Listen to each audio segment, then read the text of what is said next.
17. 어둠 속의 빛. 레스트레이드가 입 밖에 낸 말은 너무나 뜻밖의 일이었기에 우리 세 사람은 놀라지 않을 수 없었다. 그레그스는 그 바람에 물은 섞은 위스키 잔을 둘러엎을 정도였다. 나는 살며시 홈즈의 표정을 살펴보았다. 홈즈는 입술을 깨물면서 신음하듯 말했다. 스탠 거슨까지. 더더욱 복잡해지는걸. 그 말에 레스트레이드가 말했다. 그러잖아도 복잡했는데 말입니다. 그레그스는 따지듯 물었다. 자네 그 얘기 확실한 건가? 나는 스탠 거슨의 방에서 곧장 이리로 오는 길이라네. 내가 시체를 최초로 발견한 사람이야. 홈즈가 두 사람의 입씨름을 막으면서 말했다. 실은 지금 그레그슨 경감에게서 이 사건에 대한 의견을 듣고 있었습니다만 이번에는 당신이 보고 들은 바를 이야기해 주시겠습니까? 레스트레이드는 의자에 앉으며 이야기를 시작했다. 솔직하게 털어놓겠습니다만 나는 드리버 살해에는 스탠 거슨이 관계되어 있을 것으로 짐작했습니다. 그러나 바로 그 스탠 거슨이 살해된 이상 내 생각이 잘못되었다는 것이 판명된 셈입니다.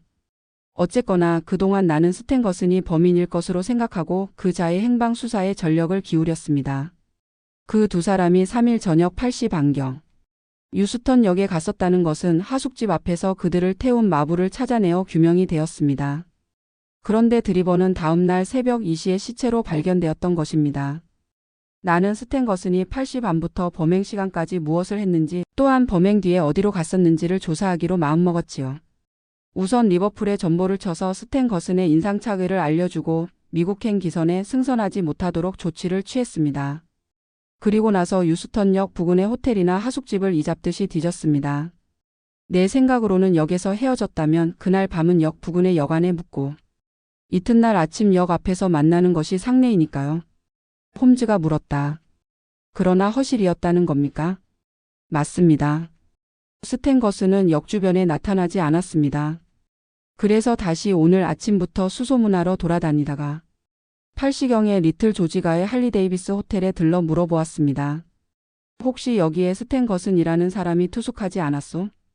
그러자 호텔 종업원이 기다리고 있었다는 듯이 대답하더군요. 아, 오셨군요. 스탠 거슨 씨가 기다리던 분인 모양인데 손님은 이틀 전부터 기다렸습니다. 지금 어디에 있습니까? 주무시고 계실 겁니다. 9시에 깨워달라고 부탁했습니다. 방으로 안내해 주시오. 예고도 없이 나타나면 스탠 거슨이 당황해서 모든 것을 털어놓으리라고 나는 생각했습니다. 그의 방은 3층에 있었습니다. 보이는 방을 알려주고는 되돌아섰지요. 그때 나는 섬뜩한 것을 보았습니다. 경찰 생활 20년을 했지만 등줄기가 오싹했습니다. 문 밑으로 한 줄기 피가 뱀처럼 꿈틀거리며 흘러나와 작은 피의 연못처럼 개어 있었던 겁니다. 내가 소리를 지르자 보이는 되돌아왔습니다만 그것을 보자 넛을 잃고 흐느적거리는 것이었습니다. 문은 안쪽에서 잠겨 있었습니다. 보이와 둘이서 몸으로 부딪혀 박차고 들어갔습니다. 안으로 들어가 보니 창문이 열려 있고 창 밑에 잠옷 차림의 남자가 몸을 구부리고 쓰러져 있는 것이었습니다. 이미 숨이 끊어지고 손발이 굳어 있었습니다. 죽은 지 몇 시간이 지난 상태였지요. 얼굴을 돌려 보이에게 확인시키자 투숙한 스탠 거슨이 맞다는 것이었습니다. 심장을 꿰뚫은 깊은 상처가 있고 그것이 치명적이었던 것 같습니다. 그런데 시체에는 무서운 흔적이 있었습니다. 그것은 나는 다음 말을 듣기도 전에 등을 타고 차가운 전율이 흐르는 것을 느꼈다. 홈즈가 말다. 피로 RACH이라고 써놓았겠지. 레스트레이드가 고개를 끄덕이며 대답했다. 맞습니다. 네 사람은 잠시 침묵에 잠겼다. 이 범인이 하는 일은 만사가 섬뜩해서 이 범죄가 유난히 음산하게 생각되었다. 나는 전쟁터에서도 많은 피를 보았지만 이번 사건은 생각하면 할수록 오싹오싹 소름이 끼쳤다. 레스트레이드는 말을 이었다. 그런데 범인을 본 사람이 있답니다. 우유 배달을 하는 청년인데 그는 호텔 뒷골목을 지나가고 있었다고 하더군요. 늘 그곳에 가로놓여 있던 사다리가 3층에 걸려 있고 창문이 열려 있더랍니다. 몇 발자국 걸음을 옮기다가 이상하다 싶어 뒤를 돌아보니 한 남자가 사다리를 내려왔다는 거예요. 그 사람이 휘파람을 불며 너무나도 태연해서 집술이라도 맡은 청부업자라고 생각했다는 겁니다.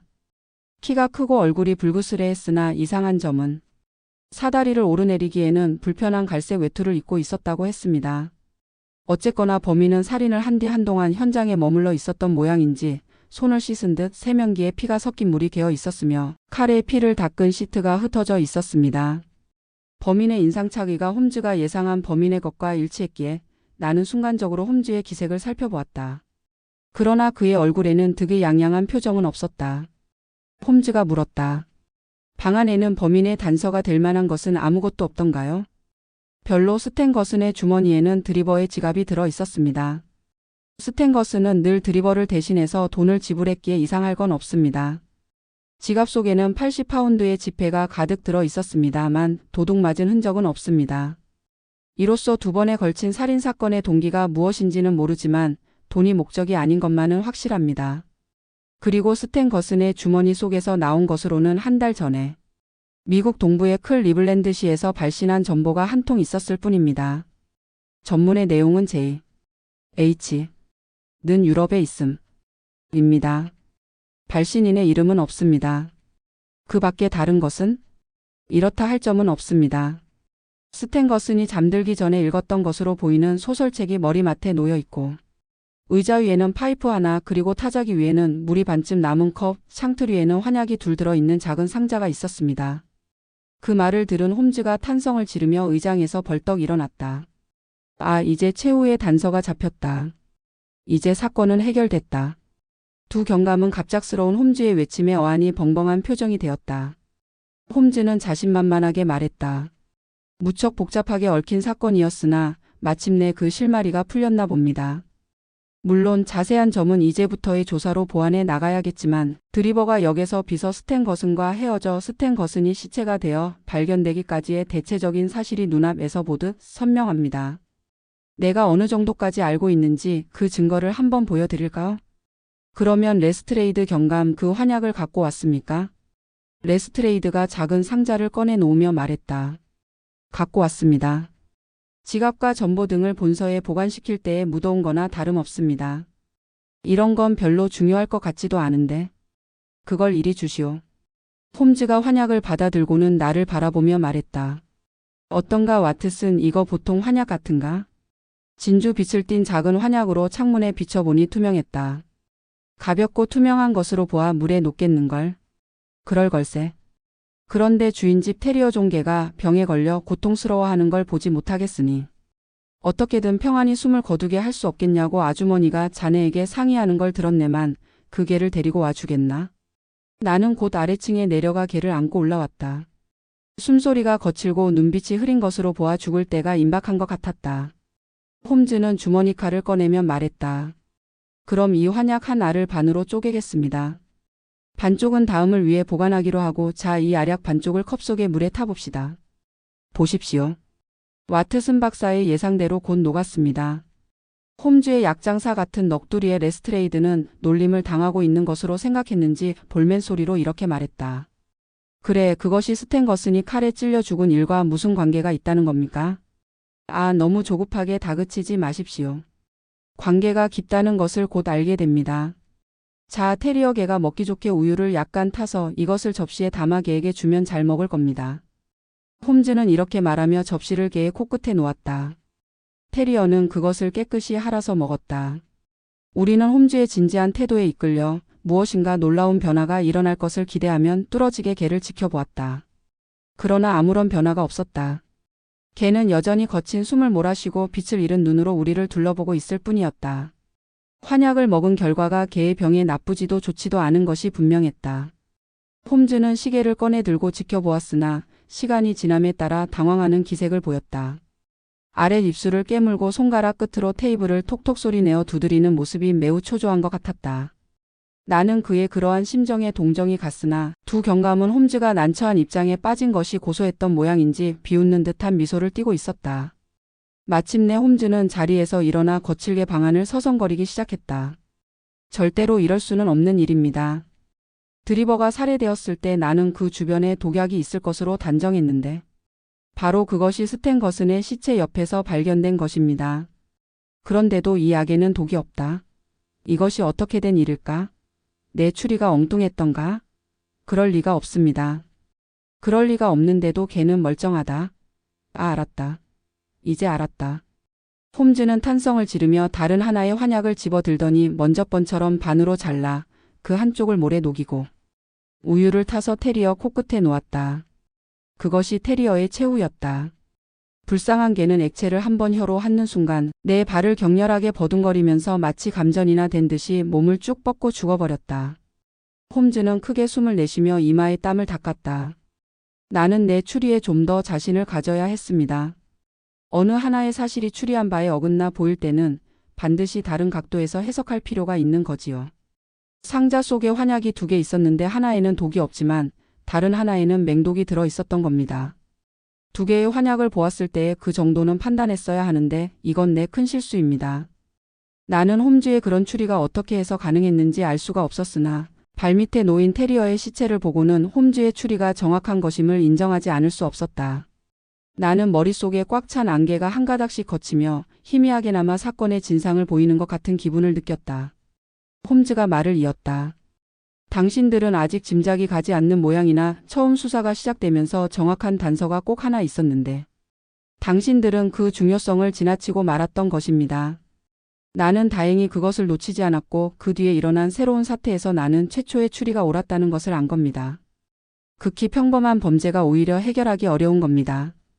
까닭인즉 그런 범죄에는 추리의 실마리가 될 만한 특이하고 유별난 점이 없기 때문이지요. 이번의 살인에서도 이만큼 유별나고 눈에 두드러진 요소가 없었더라면 해결은 더욱 어려워졌을지도 모릅니다. 그러나 여러 가지 색다른 점이 있었기에 해결이 어려워지기는커녕 오히려 쉬워졌다고 할 수가 있습니다. 그레그슨 경감은 홈즈의 강의에 신경질적인 반응을 보이더니 마침내 못 참겠다는 듯이 말했다. 압니다. 알아요. 홈즈 씨의 머리가 비상하고 독특한 수법으로 수사를 진행한다는 것을 잘 압니다. 그러나 우리가 지금 필요한 것은 이론이나 설교가 아닙니다. 범인을 붙잡는 것이 문제입니다. 나는 나름대로 판단해봤지만 그건 아무래도 틀린 일 같습니다. 이론만 갖고는 범인을 체포할 수 없으니까요. 그러나 당신은 여기에서 슬쩍 저기에서 조금 의미가 있음직한 말을 비치는 것으로 보아 우리보다 조금은 더 많은 사실을 알고 있는 것 같습니다. 그만큼 몸달게 했으니 이제 다 털어놓으실 만하지 않습니까? 그래, 홈즈 씨는 도대체 이 사건에 대해서 어느 정도 알고 있습니까? 범인의 이름이라도 될 수 있습니까? 레스트레이드도 거들었다. 그레그슨 경감의 말이 옳다고 생각합니다. 우리는 각기 노력했지만 결국은 실패했습니다.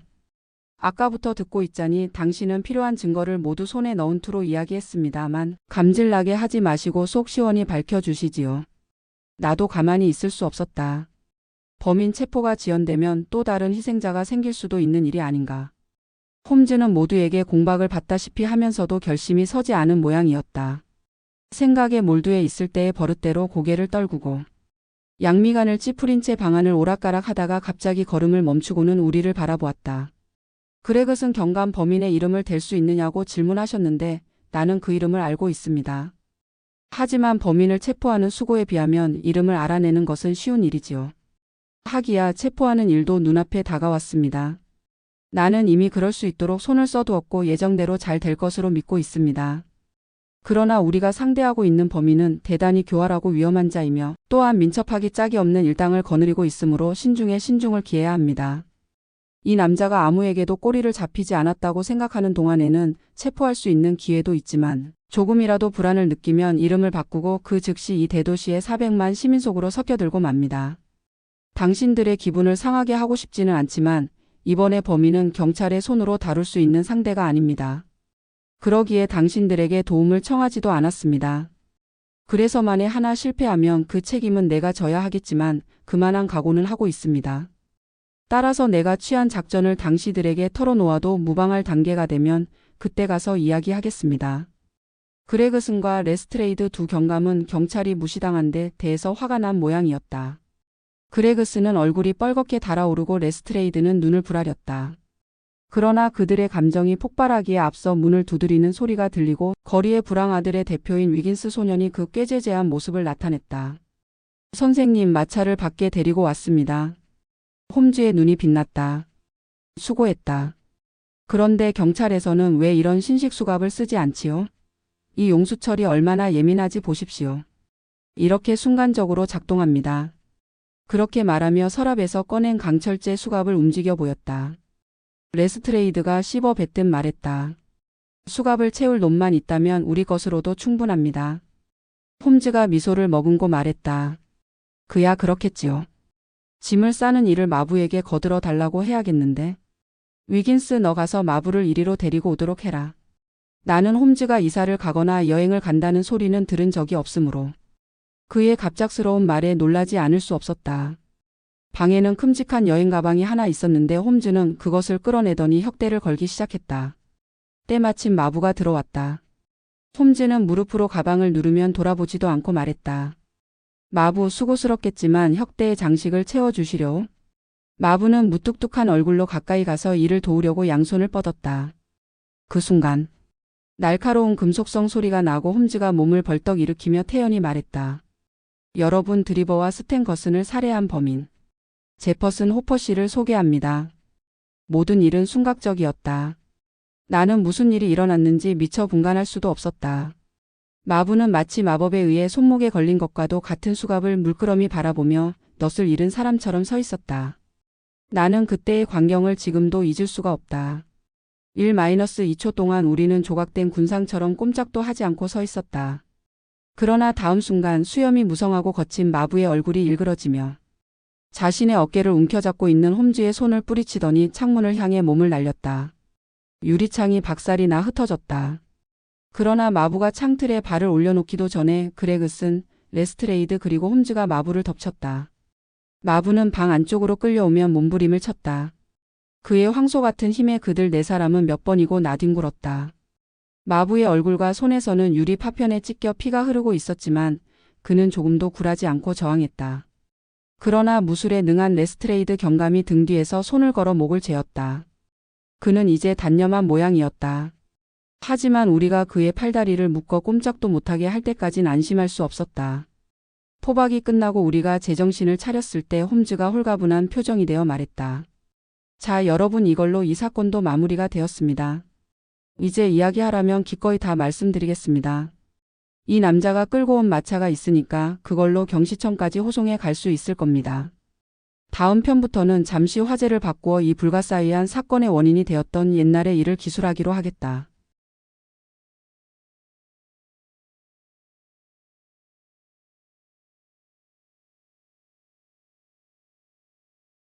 시청해 주셔서 감사합니다. 구독, 좋아요. 끝.